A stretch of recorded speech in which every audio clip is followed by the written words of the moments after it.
गुजरात में 2 हफ्ते पहले मां बनी 14 साल की रेप की कहानी। गुजरात के मेहसाणा जिले स्थित खादलपुर गांव की रहने वाली इस लड़की के साथ कथित तौर पर उसके चचेरे भाइयों ने रेप किया। 7 महीने का गर्भ होने की वजह से नहीं कराया गर्भपात, बच्ची को जन्म देने का किया फैसला। उत्तरी गुजरात के मेहसाणा जिले स्थित खादलपुर गांव का एक घर 3000 लोगों की रिहाइश वाले इस गांव में कई पक्के मकान और मवेशियों को रखने की जगह है। इनके बीच एक एक मिट्टी का मकान जिसकी छत टिन की है। यह घर कुछ दूसरी वजहों से भी अलग है। यह घर उस 14 साल की लड़की का है जिसके साथ कथित तौर पर उसके चचेरे भाइयों ने रेप किया। 2 हफ्ते पहले ही उसने एक बेटी को जन्म दिया। लड़की अपने 50 साल के पिता और 15 साल के एक भाई के साथ यहाँ रहती है। भाई देख नहीं सकता। मां की कैंसर से मौत हो गई जब वह महज 2 साल की थी। घर के नाम पर सिर्फ एक कमरा है जिसमें बर्तन, एक सिंगल बेड, बिस्तर और कुछ कपड़े बेतरतीब रखे हुए हैं। इसी कमरे में एक छोटी सी बच्ची जिसका वजन 2 किलो से थोड़ा ज्यादा है, एक गुलाबी दुपट्टे में लिपटी पड़ी है। बच्ची की 14 साल की मां इस झोपड़े से बाहर निकलने ही वाली थी कि बच्ची रोने लगती है। मां अंदर भागती है और बच्ची के गालों पर बैठे मच्छरों को भगाती है। लड़की ने बताया, कुछ महीनों पहले मैं खेतों में जलावन की लकड़ी इकट्ठी करने गई थी। मेरे घर के पास रहने वाले 4 ठाकुर लड़कों ने मुझ पर हमला किया। वे मेरे दूर के भाई लगते हैं।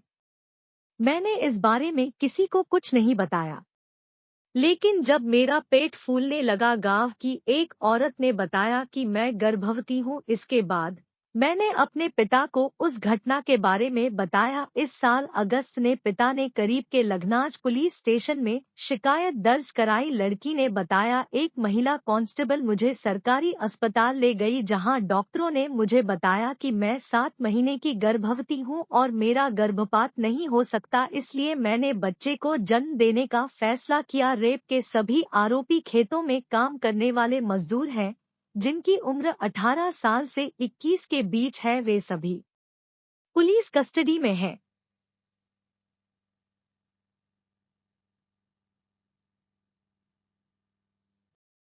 इस बीच नवजात बच्ची एक बार फिर रोने लगती है। लड़की उसे दूध पिलाती है, उसके ऊपर मंडरा रही मक्खियों को उड़ाती है और बच्ची को चुप कराने की कोशिश करती है। लड़की ने बताया, मेरी मदद के लिए यहाँ कोई नहीं है, पड़ोसी, यहाँ तक कि रिश्तेदार भी हमसे ज्यादा बात नहीं करते। मेरे साथ खेलने वाली मेरी हमउम्र लड़कियों की अब शादी हो चुकी है। लड़की पूरे दिन अधिकतर अकेले ही वक्त बिताती है। सुबह सुबह ही उसके पिता काम पर चले जाते हैं।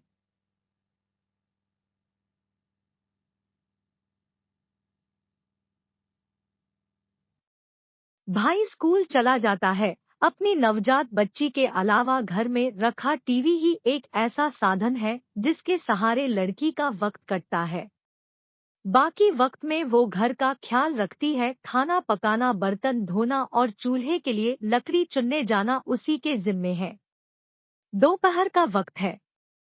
मजदूरी करने वाला लड़की का पिता काम से लौट चुका है।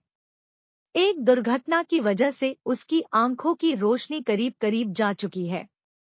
उसने बताया, मैं कई छोटे मोटे काम करके महीने में 5,000 रुपए तक कमा लेता था। मैंने अपने बच्चों को खुद पाला है। जो बच्ची अभी जन्मी है इसका भी ख्याल रखूंगा। जब ये 1 साल के लिए हो जाएगी तो इसे किसी को गोद लेने के लिए दे दूंगा। हालांकि मेरी बेटी उसे पालना चाहती है, उसकी मर्जी है तो ठीक है।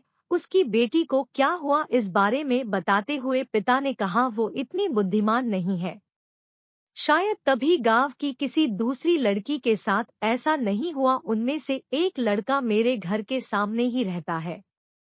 मेरी बेटी उन सभी को बचपन से जानती है क्योंकि वे हमारे दूर के रिश्तेदार हैं। इस पूरी बातचीत के दौरान उदास दिख रही उसकी बेटी अचानक से चहक उठती है जब वह अपने मनपसंद टीवी शो सीआईडी के बारे में बताती है। पिता का कहना है कि उसने लोन लेकर एक टीवी और वीसीडी खरीदा है। वहीं लड़की के भाई ने कहा वह सभी टीवी चैनल और उन पर आने वाले शो के बारे में जानती है। जिस वक्त भाई बात कर रहा है, उसकी बहन बाहर सड़क पर घूम रहे पिल्लों के साथ खेलने लगती है। इस बीच कौतूहल से भरे कुछ पड़ोसी घर के आसपास इकट्ठे होने लगते हैं।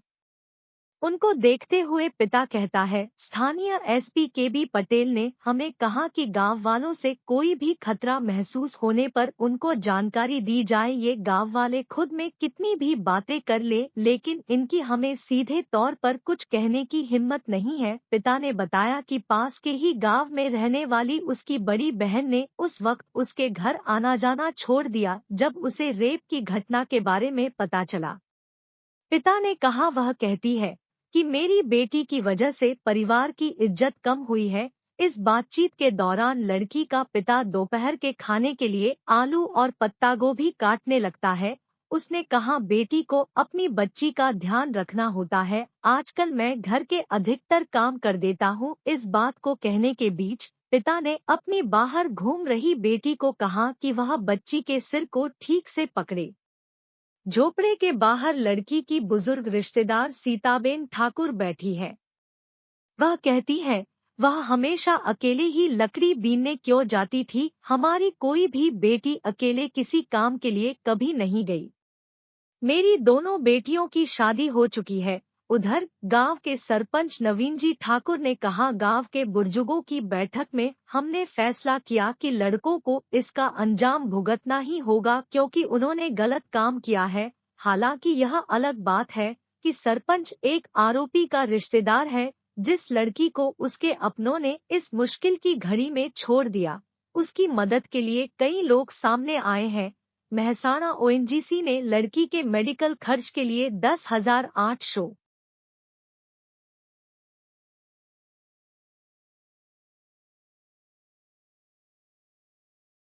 रुपए दिए हैं। लोकल पुलिस स्टेशन ने भी 5,000 रुपए की आर्थिक मदद की है। मामले में एफआईआर दर्ज होने के बाद से इंस्पेक्टर केबी पटेल परिवार पर नजर रखे हुए हैं। वे उनके घर भी आते आते हैं। पटेल ने बताया, शिकायत दर्ज कराए जाने के दिन ही हमने चारों लड़कों को हिरासत में ले लिया। ऐसा पता चलता है कि इन लड़कों ने बहला फुसलाकर कई महीनों तक रेप किया। लड़की ने कहा कि वो बच्ची को जन्म देना चाहती है, वह गर्भपात नहीं कराएगी। इस बीच टीवी पर लड़की का मनपसंद शो सीआईडी शुरू हो चुका है। मुस्कुराती हुई लड़की की आंखें टीवी स्क्रीन